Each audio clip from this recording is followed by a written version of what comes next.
Dinosaur ফিরিয়ে আনতে চান বিজ্ঞানীরা। সায়েন্স রোবোটিক্সের এক প্রতিবেদনে বলা হয়েছে, বিজ্ঞানীরা রোবোটিক্স প্রযুক্তির মাধ্যমে ডাইনোসর সহ বিভিন্ন বিলুপ্ত প্রাণী তৈরির পরিকল্পনা করছেন, যা এইসব প্রাণীর বিবর্তন সম্পর্কে ধারণা দিতে সাহায্য করবে।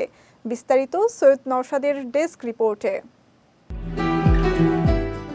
প্রাগৈতিহাসিক প্রাণী ডাইনোসর পৃথিবীতে আবার ফিরে এলে কি হবে তা দেখানো হয়েছে জুরাসিক পার্ক সিনেমায়। ডাইনোসরের মতো বিলুপ্ত প্রাণীকে পৃথিবীতে ফিরিয়ে আনতে না পারলেও থেমে নেই বিজ্ঞানীরা। সত্যিকারের ডাইনোসরের আদলে রোবট তৈরির পরিকল্পনা করছেন তারা। এই রোবটের মাধ্যমে ডাইনোসরের বিবর্তনের ইতিহাস সম্পর্কে আরও ভালোভাবে জানা যাবে বলে আশা করা হচ্ছে।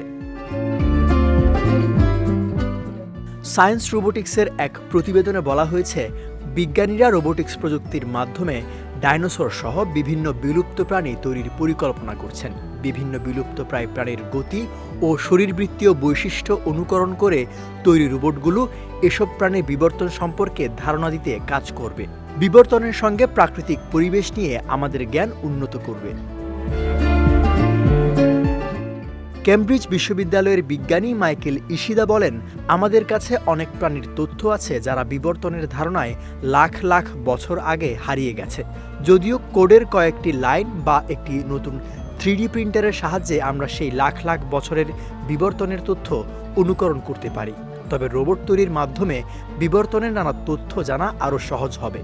ওয়ালটন টেলিভিশন মাত্র 25,490 টাকায় পাচ্ছেন গুগল টিভি। রোবটের মাধ্যমে হারিয়ে যাওয়া প্রাণীদের পুনর্গঠনের বিষয়টিকে বিজ্ঞানীরা প্যালিওইন্সপায়ার্ড রোবোটিক্স হিসেবে আখ্যা দিয়েছেন। গবেষণা নিবন্ধ অনুসারে ঐতিহ্যগতভাবে জৈবনির্ভর রোবোটিক্সের গবেষণায় একক কোনো প্রাণীর কিছু বৈশিষ্ট্য প্রতিলিপি করার চেষ্টা করা হয়। বিপরীতভাবে প্যালিওইন্সপায়ার্ড রোবোটিক্সে একাধিক প্রজাতির গতিবিদ্যা, বায়োমেকানিক্স ও শরীরবৃত্তীয় পরিবর্তন অনুযায়ী কাঠামো নির্মাণ করা হয়।